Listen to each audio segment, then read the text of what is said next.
Break. Anybody do anything interesting on the break? What'd you catch? Okay. Anybody else? Excuse me? A dresser?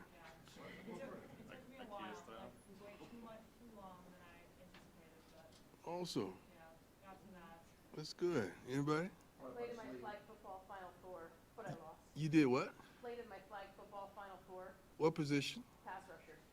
Oh, I need that. Can you help us with that too? Certainly. Okay. Sign me up. There you go. Anybody else? Who else? Catching up on some rest. You need some rest.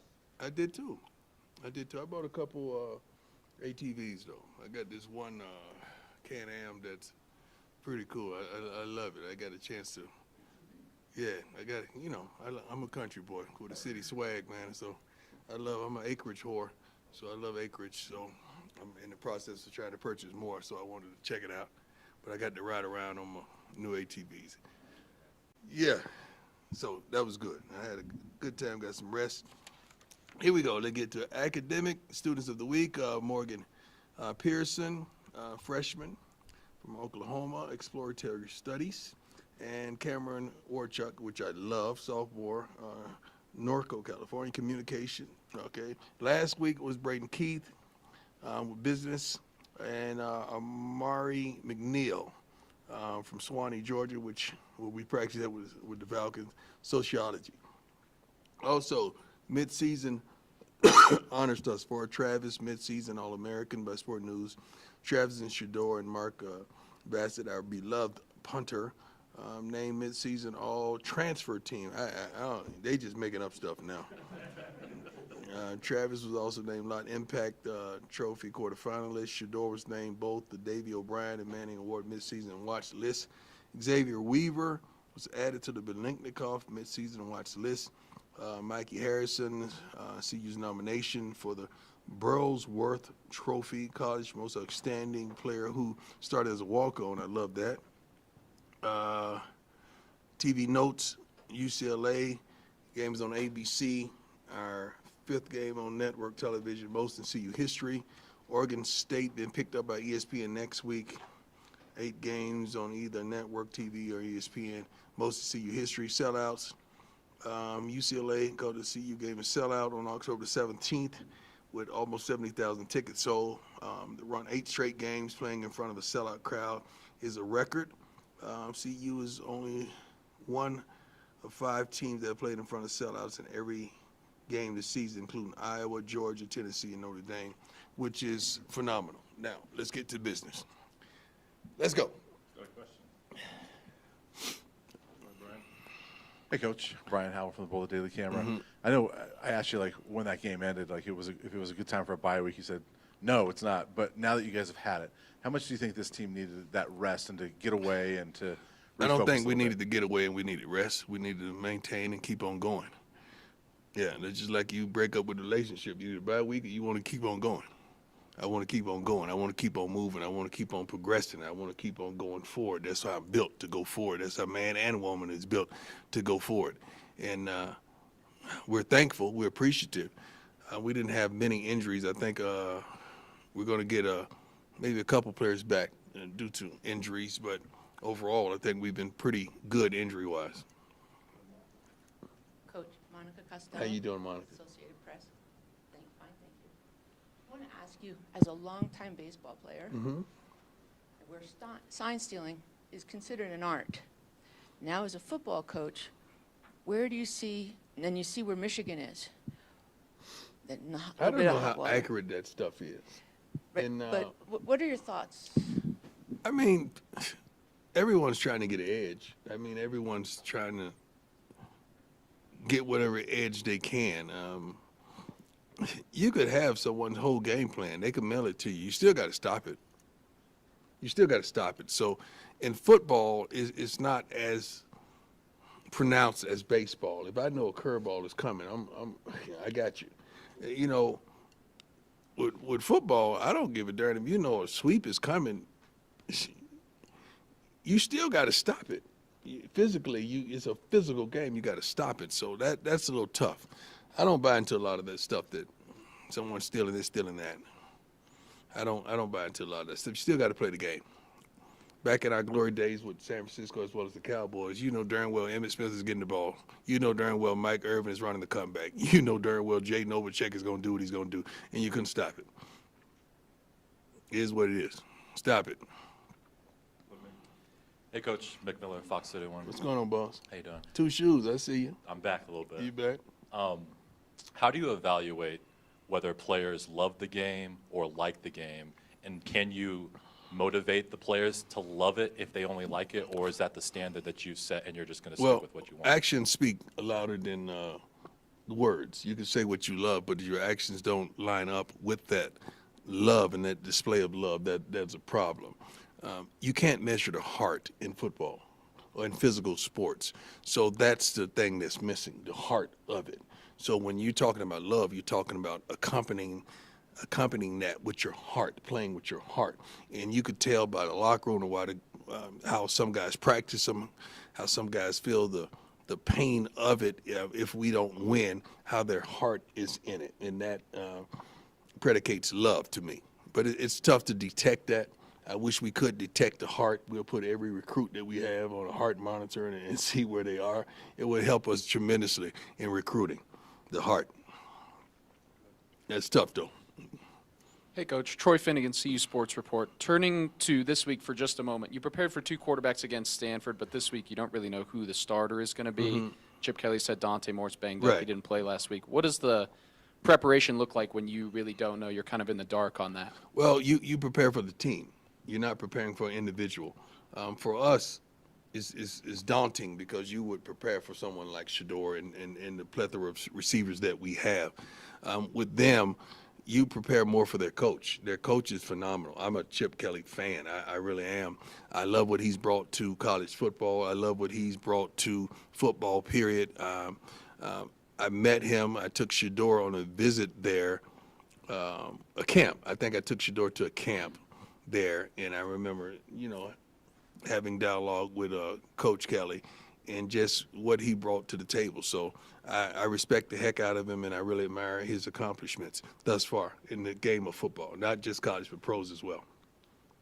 Hi, Coach Adam Munster, Tiger 24/7 Sports. You mentioned the possibility to get some guys back from injury. Is Savion Washington one of those? Yeah. How has he looked moving around? He looks good. He practiced yesterday. He looked good. I don't know if he made it through the whole practice, but he did what he set out to do. So he accomplished his goal. But that kid is tough mentally, physically. He's a dog. He's a future pro. He's one of the kids. I love all of them, but he's one of the kids I'm very fond of, and I love his story, and I just love what he represents for us. He wants to play. The time that he was injured and he had to leave the game, I mean, he was sobbing because he wanted it that bad. That I detected love in his heart and his mind and his spirit that particular game that he couldn't go any farther. But he's a dog, man. I can't wait to see him back. Helps us tremendously on the line. Ariel Arsuto, 9 News. Or after the first game, I should say, Shador said that they had too much time basically to prepare in the offseason, and that's why the offense came out so fast and put up so many points. Does this bye week kind of represent a little bit of that sample to kind of give the offense just a lot of time to prepare for this next game? Yeah, well, you've had a couple weeks, but you got to understand they had a break as well, so they didn't have 2 straight entire weeks. They had I think a four-day. They had 4 days off before we came back and worked on Sunday. Then we worked on Monday. We're off today. But no matter how much you prepare, you got to execute. You got to execute what you set out to do. We got to be thank you, Lord. we got to do better. We got to do better, and I'm pretty sure we will. Hi, Coach. I'm just curious what Shiloh and Shador's bye week looked like. Did you guys hang out together? What did you guys do? Yeah, we always hang out, but, then they separate like they did out of the womb. You see, they're 2 different kids, man. They grew up in the same home, but they're 2 different kids, as well as Junior. All of them are different. I think they spent some time together, then they went to their own different destinations. But they kept football at heart and in mind, and that's something I'm proud of that they all do. And we did a pretty good job of getting everybody back on time and getting everybody back on the field with the right work ethic. I'm proud of the young men, most of them. Hey, Coach, how are you? How you doing? I'm doing good. I like the beard. Thank you. I'm curious what you spent the bye week thinking about. What was on Everything. your mind? I don't stop thinking. That's my darn problem. That's why we can't rest as humans sometimes. We got to learn how to turn our mind off. And it's hard for me to shut this off because I enjoy it so much and I want to dominate it. So I'm pretty sure we reached out to parents, of recruits as well as a little bit of everything, man. I mean, talked to some players as well and talk to some coaches as well as what we're going to do when we get back in as well. But when I have time off, I compile a list that's crazy. I mean, it may be a 50-point list of things that we got to incorporate, things that we got to do. So I never stop, which is unfortunate for me, but I got to mix in some rest with that as well. Hey, Coach, Tyler King with the Denver Gazette. A lot of teams around the country use the bye week to kind of do a self-scout of their own team. I'm curious if you guys did that and what you might have learned about your team throughout the bye week. Well, the coaches had a task to pretty much give me a self-analyzation of each player. So I got a scouting report on each player and how they felt about each player, how they're helping us, can they help us in the future, and so forth. So that was tremendous. That was tremendous, the assessment of each player and where we are right now. Tremendous.